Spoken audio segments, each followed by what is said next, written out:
Hey, it's Mirna from Happiness Academy. Welcome to the Happiness Academy podcast, a place where you can discover practical, simple, yet effective tools from the science of positive psychology. You're at the right place if you're looking to live a life of well-being and joy, staying resilient when facing any challenges, and incorporating a sense of meaning in things you do. Ready? Let's dive in. Well-being at work. Is it just a new hype, a new trend, a new marketing thing that is showing up everywhere? Or is there truly something to it? Today, we are exploring what science says. We do a lot of numbers and statistics and specifics. What science says about benefits of well-being at work for individuals, but also for organizations. I will explore it through two ways. First one will be to just drop a quick numbers, statistic, different correlations at you, kind of quick-paced, short and quick, and you can catch the ones that you find more interesting. Just a different range of ideas of how we can think about well-being and benefits of well-being at work. And then in the second part of this episode, I will talk a little bit more structured, grouping some benefits around some of the, let's say, pillars of well-being and so on.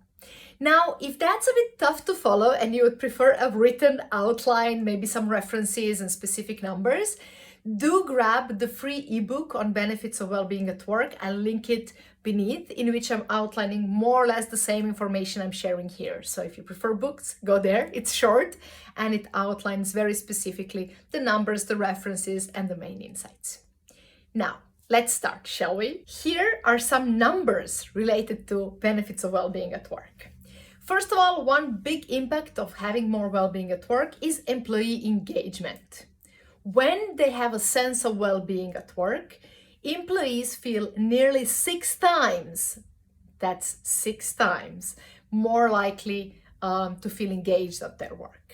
On the other hand, it also has a positive impact on their productivity. They're 20% more likely to be more productive. It also has impact on their job satisfaction, 45% more likely to be satisfied within their jobs. It has positive impact on health, which means that they're 46% less likely to experience unhealthy days, meaning they will stay at work more and they will be able to work more. It's also related to sustainability. Specifically, they're 125% less likely to burn out, which means more available, more dedicated, more present at work, more motivated as well, and with better energy.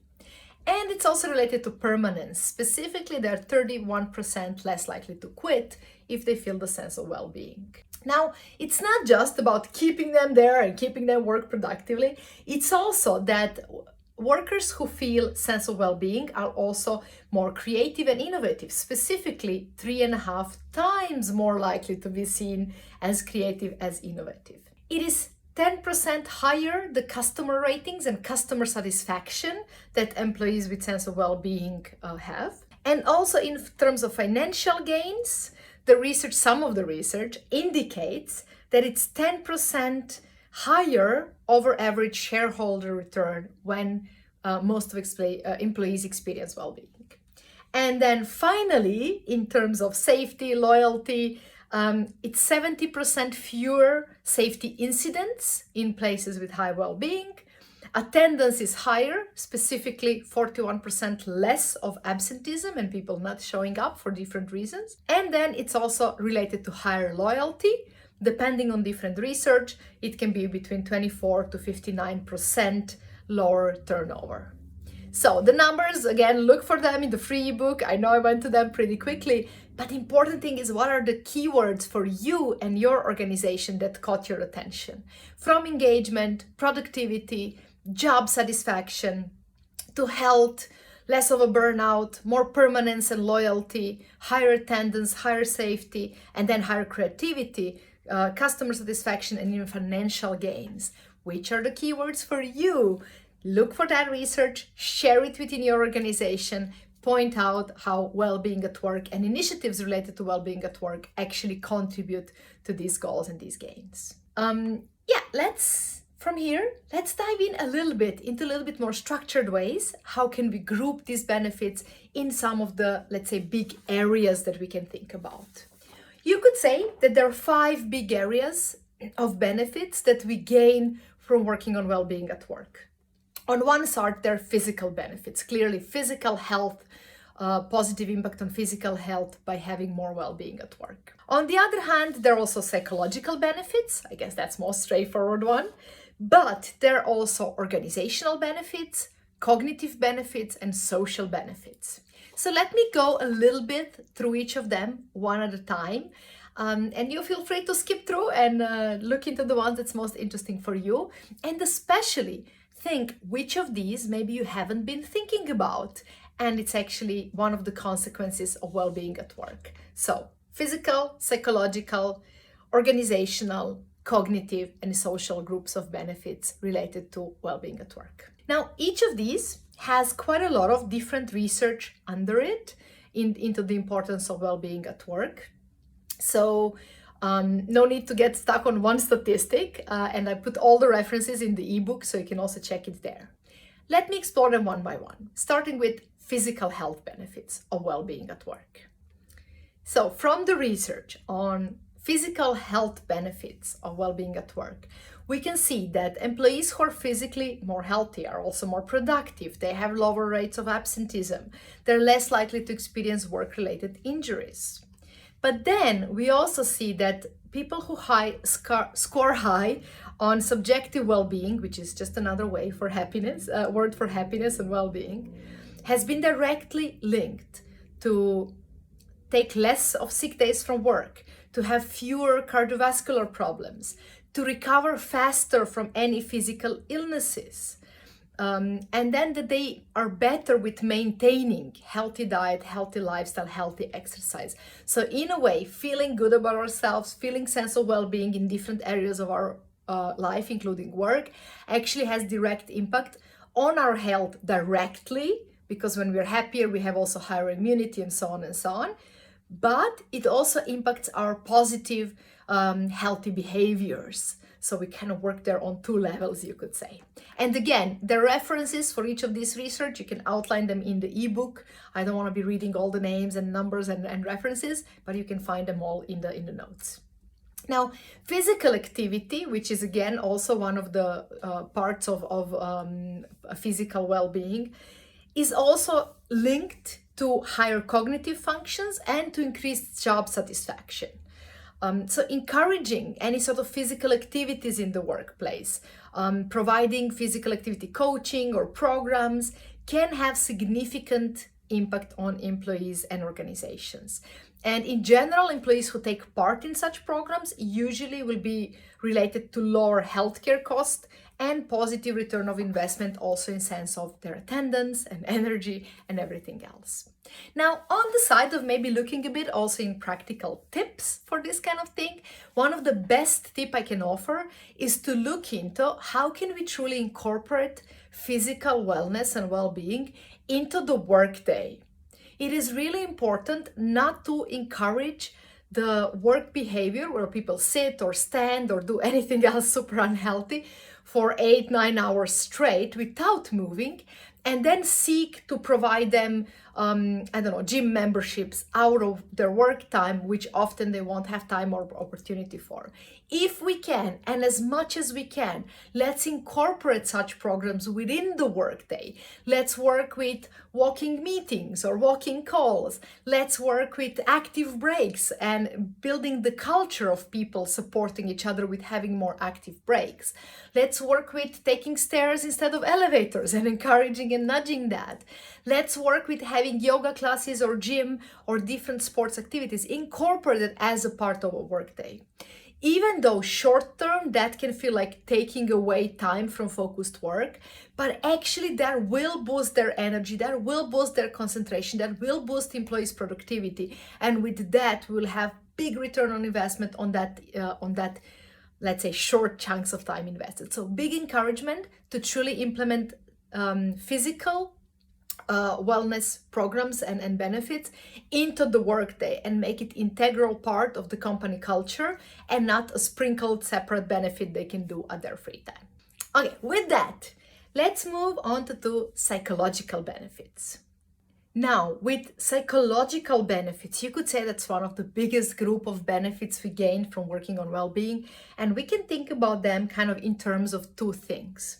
One of them is related to mental health, productivity, job satisfaction, and dealing well with any negative events or emotions. So such as especially managing stress, managing anxiety, managing pressure, and not having too much of a pressure and stress, but having a healthy dose of challenge within our work.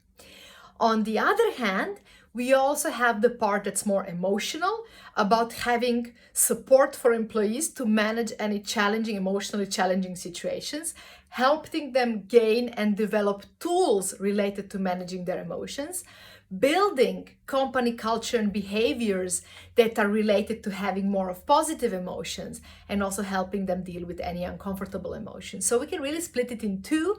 One is about managing the pressure, the stress, the anxiety, and also again not having too much of it. And the other one is really about more of having this emotional side of dealing with emotions well individually, but also having supportive environment, learning new tools, and in general having a lot of opportunities for positive emotions within work.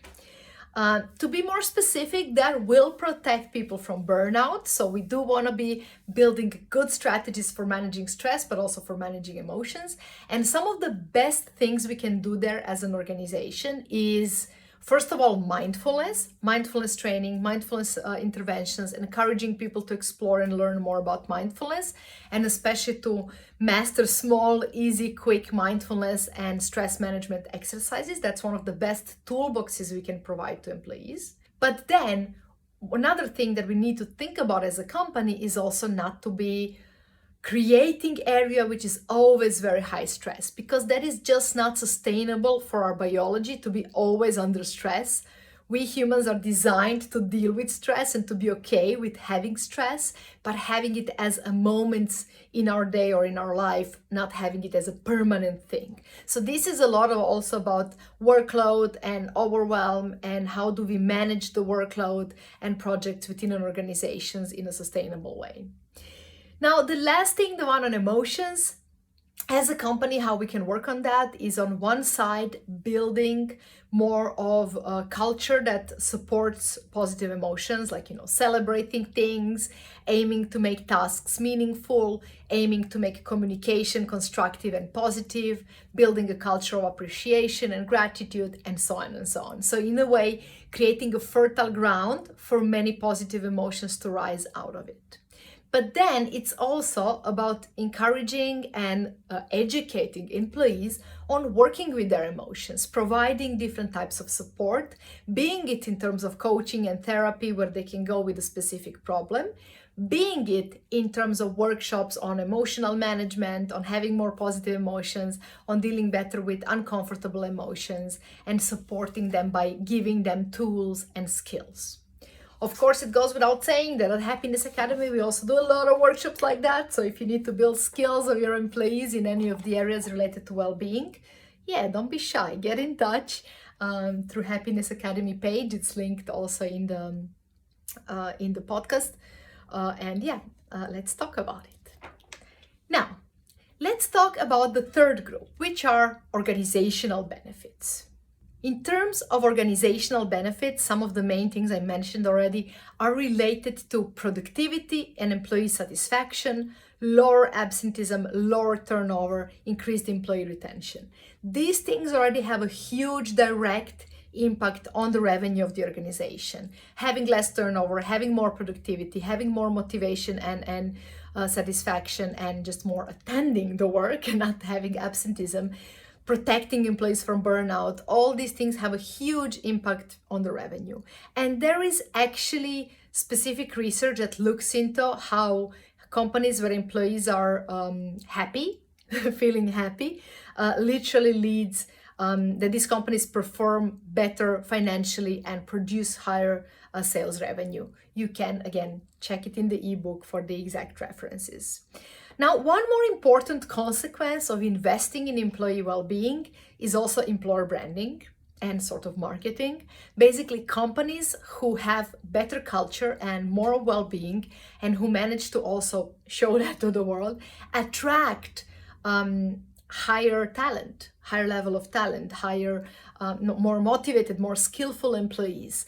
So in a way, it's also a great strategy to attract the top talent. If you're just not just talking about well-being in your marketing strategy, but if you're truly working on that employee experience and employee well-being.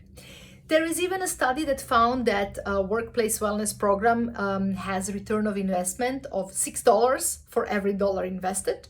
Check out that one. Could be very nice to convince the management who is very into the return on investment. So basically, in a way, we can see investing in well-being programs almost as a way of gaining more profit as well. Now, let's look into the next group, which is the social benefits and social relationships at work. Social benefits are all about the fact that more well-being at work positively impacts relationships at work, and with that it builds more contribution, more collaboration, and with that higher productivity and higher results.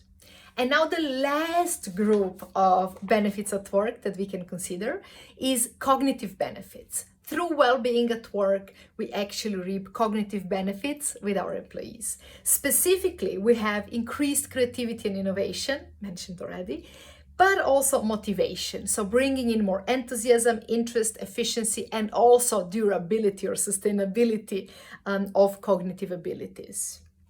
At the same time, that leads to higher performance and engagement, already kind of mentioned, because when people feel more supported, when people feel more like sense of trust and well-being in the company, they're also more likely to express their new ideas and ideas for improvement and solutions for problems and so on. Finally, problem solving is also beneficial related to well-being at work. Now, one more research that I'm not mentioning actually in the ebook, but that is quite relevant, is also the research on positive emotions, specifically the Broaden and Build theory by Barbara Fredrickson. In that theory, she explored how we function when we are mostly in positive emotions or mostly in negative emotions. And one of the things, this is like very brief summary, one of the things that she outlines is that when we're in negative emotions more, like stress and anxiety and pressure, we get in this tunnel vision sort of a thing, where we focus on the immediate next step. We're not very creative. We're really thinking like narrow and looking to act quickly, a bit of fight or flight mode, right? Yet, when we are in positive emotions, we focus on much broader picture. When in positive emotions, we are much more creative. We are much more able to build our resources, such as optimism, better cognitive abilities, better social support and connections with others, more health, and so on. And we also are better at seeing patterns, connections between things, discovering new creative things. With that in mind, that's another research that kind of confirms how important it is to keep the environment where we support abundance of positive emotions and have much more of that than negative emotions. So do take a moment to think, how is the emotional outline in your organization, and where can you work to make that even better? Now, I talked about 5 areas of benefits. I will outline them again just very, very quickly, because I want you to think which of these is hiding potential also for your organization to focus more on. So we said that when working on benefits, on well-being at work initiatives, that leads to benefits in 5 areas: physical, psychological, so mental health, organizational, social, and also cognitive benefits. Yeah, where could you reap these benefits even more? Which of these are you curious about because they're not obvious for you and you want to look into what research says? Grab the ebook linked into the under the podcast or under the YouTube episode.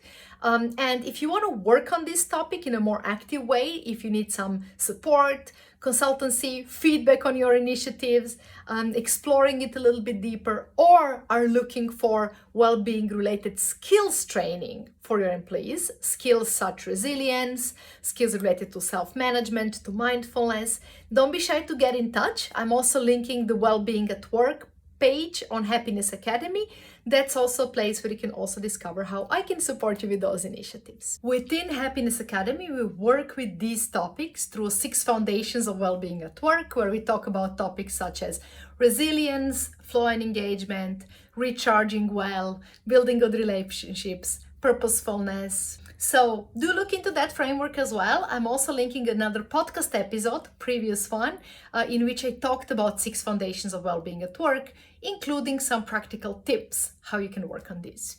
I hope you will find them interesting. I hope you enjoyed this episode. As always, if you have some questions, get in touch. Let me know. And looking forward to share more soon. Thank you for exploring this topic with me. I hope you found some exciting ideas and tools that you will use already today. Remember, they only work if you put them in practice, but then they make all the difference. If you like Happiness Academy podcast, do leave us a rating and a review. It will be really helpful. And if you haven't done it yet, click on the links in the episode description to discover free materials and valuable resources to dive in deeper. See you in the next episode or at the Happiness Academy newsletter.